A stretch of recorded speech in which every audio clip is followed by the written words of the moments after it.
Hola, hola a todos, ¿cómo están? Continuamos con la lectura bíblica, continuamos con la palabra de Dios, estamos en Deuteronomio capítulo 13 y 14 y también vamos a leer Lucas capítulo 23. Así que vamos a ir Nueva Biblia de las Américas. Los animo a todos a perseverar en la lectura de la palabra de Dios. Dice así: si se levanta en medio de ti un profeta o soñador de sueños y te anuncia una señal o un prodigio, y la señal o el prodigio se cumple acerca del cual él te había hablado, diciendo, vamos en pos de otros dioses, a los cuales no has conocido, y sirvámoslos, no darás oído a las palabras de ese profeta o de ese soñador de sueños, porque el Señor tu Dios te está probando, para ver si amas al Señor tu Dios con todo tu corazón y con toda tu alma. En pos del Señor su Dios, ustedes andarán y a Él temerán. Guardarán sus mandamientos, escucharán su voz, le servirán y a Él se unirán. Pero a ese profeta o a ese soñador de sueños se le dará muerte, por cuanto ha aconsejado rebelión contra el Señor tu Dios, que te sacó de la tierra de Egipto y te redimió de casa de servidumbre, para apartarte del camino en el cual el Señor tu Dios te mandó andar. Así quitarás el mal de en medio de ti. Si tu hermano, el hijo de tu madre, o tu hijo, o tu hija, o la mujer que amas, o tu amigo entrañable, te invita en secreto diciendo, vamos y sirvamos a otros dioses, a quienes ni tú ni tus padres han conocido, de los dioses de los pueblos que te rodean, cerca o lejos de ti, de un término de la tierra al otro, no cederás ni le escucharás, y tu ojo no tendrá piedad de él. Tampoco lo perdonarás ni lo encubrirás, sino que ciertamente lo matarás.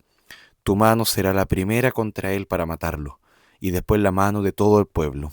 Lo apedrearás hasta que muera, porque él trató de apartarte del Señor tu Dios, que te sacó de la tierra de Egipto, de la casa de servidumbre. Entonces todo Israel oirá y temerá, y nunca volverá a hacer tal maldad en medio de ti. Si oyes decir que en alguna de las ciudades que el Señor tu Dios te da para habitar han salido hombres indignos de en medio de ti y han seducido a los habitantes de su ciudad, diciendo, vamos y sirvamos a otros dioses a quienes no has conocido, entonces consultarás, buscarás y preguntarás con diligencia, y si es verdad y te comprueba que se ha hecho tal abominación en medio de ti, ciertamente herirás a filo de espada a los habitantes de esa ciudad, destruyéndola por completo, con todo lo que hay en ella, y también su ganado a filo de espada. Entonces amontonarás todo su botín en medio de su plaza, y prenderás fuego a la ciudad con todo su botín, todo ello como ofrenda encendida al Señor tu Dios, y será montón de ruinas para siempre. Nunca será reconstruida.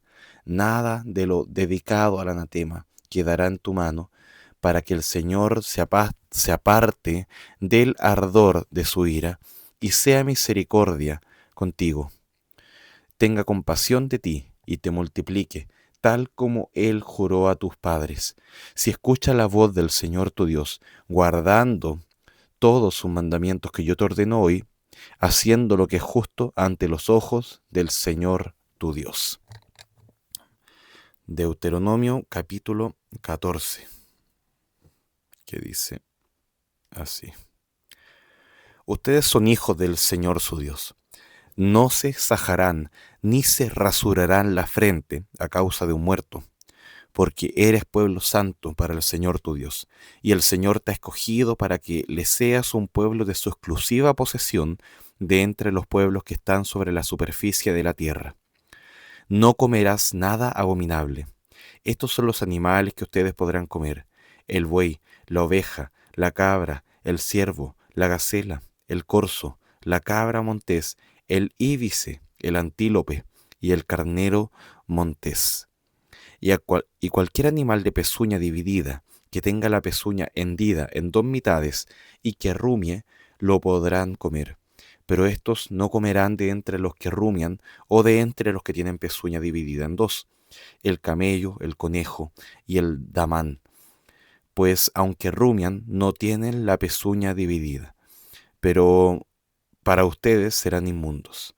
El cerdo, aunque tiene la pezuña dividida, no rumia, será inmundo para ustedes. No comerán de su carne, ni tocarán sus cadáveres. De todo lo que vive en el agua podrán comer, todos los que tienen aletas y escamas, pero no comerán nada que no tenga aletas ni escamas, será inmundo para ustedes. Toda ave limpia podrán comer, pero éstas no comerán: el águila, el buitre negro, el azor, el halcón y el milano según su especie. Todo cuervo según su especie, el avestruz, la lechuza, la gaviota y el gavilán según su especie. El búho real, la lechuza blanca, el pelícano, el buitre, el somormujo, la cigüeña y la garza según su especie, la abubilla y el murciélago. Todo insecto alado será inmundo para ustedes, no se comerá. Toda ave limpia podrán comer. No comerán ningún animal que se muera, lo podrás dar al extranjero que está en tus ciudades, para que lo coma, o lo podrás vender a un extranjero, porque tú eres un pueblo santo al Señor tu Dios. No cocerás el cabrito en la leche de su madre. Finalmente diezmarás todo el producto de tu siembra, lo que rinda tu campo cada año. Comerás en la presencia del Señor tu Dios, en el lugar que Él escoja para poner allí su nombre, el diezmo de tu grano, de tu vino nuevo y de tu aceite, y los primogénitos de tus vacas y de tus ovejas, para que aprendas a temer siempre al Señor tu Dios. Pero si el camino es tan largo para ti, que no seas capaz de llevar el diezmo por estar lejos el lugar donde el Señor tu Dios escoja para poner allí su nombre, cuando el Señor tu Dios te haya bendecido, entonces lo cambiarás por dinero, y atarás el dinero en tu mano, e irás al lugar que el Señor tu Dios escoja. Podrás gastar el dinero en todo lo que tu corazón apetezca, en vacas u ovejas, en vino o sidra, o en cualquier otra cosa que tu corazón desee. Allí comerás, en presencia del Señor tu Dios, y te alegrarás tú y tu casa. Tampoco desampararás al levita que habita en tus ciudades, porque él no tiene parte ni heredad contigo. Al fin de cada tercer año sacarás todo el diezmo de tus productos de aquel año y lo depositarás en tus ciudades, y vendrá el levita que no tiene parte ni herencia contigo. También el extranjero, el huérfano y la viuda que habitan en tus ciudades, y comerán y se saciarán, para que el Señor tu Dios te bendiga en toda obra que tu mano haga. Bien, vamos a avanzar a Lucas, capítulo 23, que dice así: Toda la asamblea de ellos se levantó y llevaron a Jesús ante Pilato, y comenzaron a acusar a Jesús diciendo: Hemos hallado que éste pervierte a nuestra nación, prohibiendo pagar impuesto a César, diciendo que él mismo es Cristo, un rey. Pilato preguntó a Jesús: ¿Eres tú el rey de los judíos? Tú lo dices, le respondió Jesús.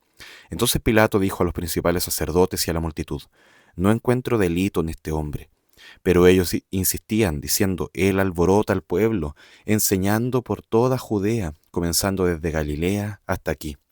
Cuando Pilato oyó esto, preguntó si el hombre era Galileo. Al saber que Jesús pertenecía a la jurisdicción de Herodes, lo remitió a Herodes, que también estaba en Jerusalén en aquellos días. Al ver a Jesús, Herodes se alegró en gran manera, pues hacía mucho tiempo que lo quería ver, por lo que había oído hablar de él, y esperaba ver alguna señal que él hiciera. Lo interrogó extensamente, pero Jesús nada le respondió. Los principales sacerdotes y los escribas también estaban allí, y lo acusaban con vehemencia. Entonces Herodes, con sus soldados, después de tratar a Jesús con desprecio y burlarse de él, lo vistieron con un espléndido manto. Después Herodes lo envió de nuevo a Pilato. Aquel mismo día, Herodes y Pilato se hicieron amigos, pues antes habían estado enemistados el uno con el otro. Pilato convocó a los principales sacerdotes, a los gobernantes y al pueblo, y les dijo: Me han presentado a este hombre como uno que incita al pueblo a la rebelión. Pero habiéndolo interrogado yo delante de ustedes, no he hallado ningún delito en este hombre de las acusaciones que hacen contra él, ni tampoco Herodes, pues nos lo ha remitido de nuevo, ya que nada ha hecho que merezca la muerte. Por tanto, lo voy a castigar y después lo soltaré. Y tenía obligación de soltarles un preso en cada fiesta. Pero todos ellos gritaron a una: «¡Fuera con éste! Y suéltanos a Barrabás». Barrabás había sido echado a la cárcel por un levantamiento ocurrido en la ciudad y por homicidio. Pilato, queriendo soltar a Jesús, le volvió a hablar, pero ellos continuaban gritando: «¡Crucifícalo! ¡Crucifícalo!». Y él les dijo por tercera vez: «¿Por qué? ¿Qué mal ha hecho éste? No he hallado en él ningún delito digno de muerte. Por tanto, lo castigaré y lo soltaré». Pero ellos insistían, pidiendo a grandes voces que fuera crucificado. Y sus voces comenzaron a predominar. Entonces Pilato decidió que se les concediera su demanda, y soltó al que ellos pedían, al que había sido echado en la cárcel por insurrección y homicidio, pero entregó a Jesús a la voluntad de ellos.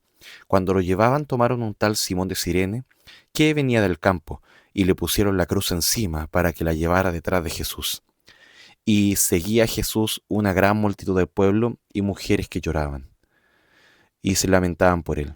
Pero Jesús, volviéndose a ellas, dijo: «Hijas de Jerusalén, no lloren por mí, lloren más bien por ustedes mismas y por sus hijos, porque vienen días en que dirán: dichosas las estériles, los vientres que nunca concibieron y los senos que nunca criaron». Entonces comenzaron a decir a los montes: «Caigan sobre nosotros», y a los collados: «Cúbranos». Porque si en el árbol verde hacen esto, ¿qué sucederá en el seco? También llevaban a otros dos, que eran malhechores, para ser muertos con él. Cuando llegaron al lugar llamado la Calavera, crucificaron allí a Jesús y a los malhechores, uno a la derecha y otro a la izquierda. Y Jesús decía: «Padre, perdónalos, porque no saben lo que hacen». Y los soldados echaron suertes, repartiéndose entre sí sus vestidos. El pueblo estaba allí mirando, y aún los gobernantes se burlaban de él, diciendo: «A otro salvó, que se salve él mismo, si este es el Cristo de Dios, su escogido». Los soldados también se burlaban de Jesús, y se acercaban a él, y le ofrecían vinagre, diciendo: «Si tú eres el rey de los judíos, sálvate a ti mismo». Había también una inscripción sobre él que decía: «Este es el rey de los judíos». Uno de los malhechores que estaban colgados allí le lanzaba insultos, diciendo: «¿No eres tú el Cristo? Sálvate a ti mismo y a nosotros».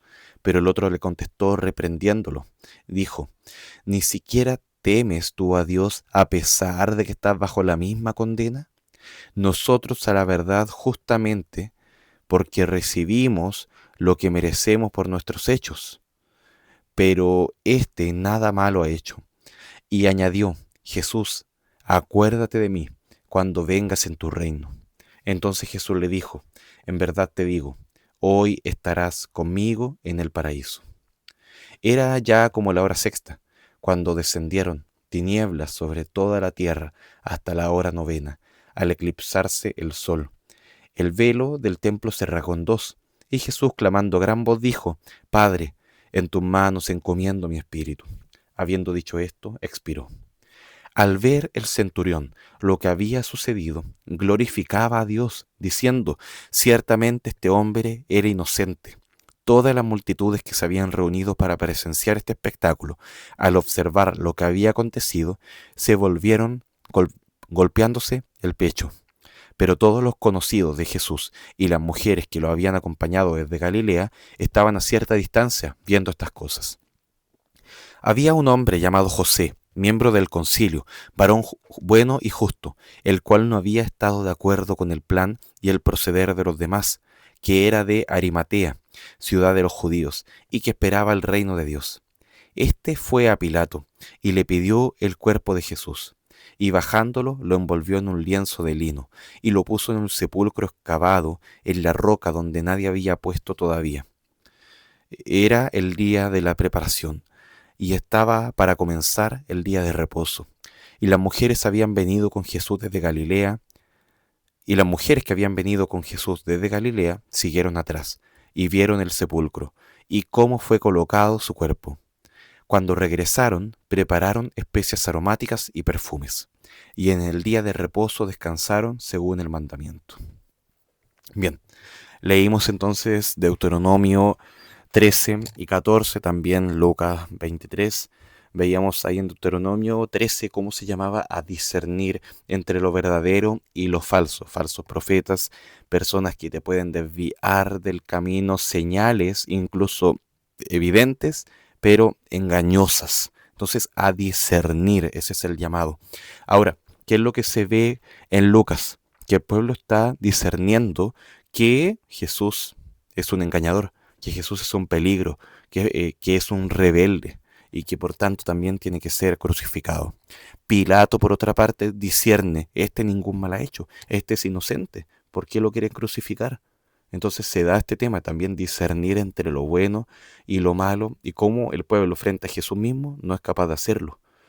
Eh, en Deuteronomio se plantea el caso de que si incluso un familiar o incluso un amigo te lleva a adorar a otros dioses, quizás con qué práctica, eso también tienes que discernirlo, incluso juzgarlo, condenarlo, porque podría apartarte de Dios. Eso es lo principal, porque este es un pueblo santo. Entonces, en Lucas, Jesús es abandonado por su pueblo, precisamente por sus más cercanos. Sus mismos líderes lo acusan de rebelde, de hereje, de blasfemo. Sus mismos discípulos, los más cercanos, se apartan de él. Se ve ahí un pequeño paralelo en Deuteronomio. Incluso tus más cercanos podrían serte caída. En Lucas, incluso tus más cercanos se apartaron de ti. En Deuteronomio 14 se ve cómo el pueblo es llamado a vivir en santidad, a vivir apartado, a vivir diferente a los demás pueblos, para que se note que este es un pueblo apartado, santo, para Dios. El- en cambio, al tener al santo, el pueblo lo rechaza a Jesús mismo. Teniéndolo ahí frente a ellos, el pueblo decide crucificarlo y prefiere a Barrabás. Discierne ahí, el inocente es condenado, el culpable es liberado, y es la esencia clara del Evangelio esto, a pesar del pecado, a pesar de que el Evangelio no promueve esto para nada. Aún así estaba dentro del plan de Jesús de que por el pecado del hombre eso se evidenciara en su plenitud y el justo fuera condenado, en lugar, que esto era lo que no estaban viendo, que el justo estaba siendo condenado en lugar del pecador, en lugar del injusto. Esa es la esencia clara del Evangelio, la sustitución, el justo muriendo por los injustos. Bueno, ahí podemos ver muchas más cosas, pero esto hasta ahora lo vamos a dejar acá. Vamos a orar. Gracias, Padre, por tu palabra. Gracias porque eres un Dios bueno, por que a pesar de nuestro pecado nos amas, nos perdonas y nos llamas ahora, Señor, a apartarnos de este pecado y a vivir para ti, Señor. Ayúdenos hoy día, llenos con su Santo Espíritu para vivir para ti. Oramos en el nombre de Jesús. Amén. Bueno, que el Señor les bendiga. Un gran abrazo. Chao, chao.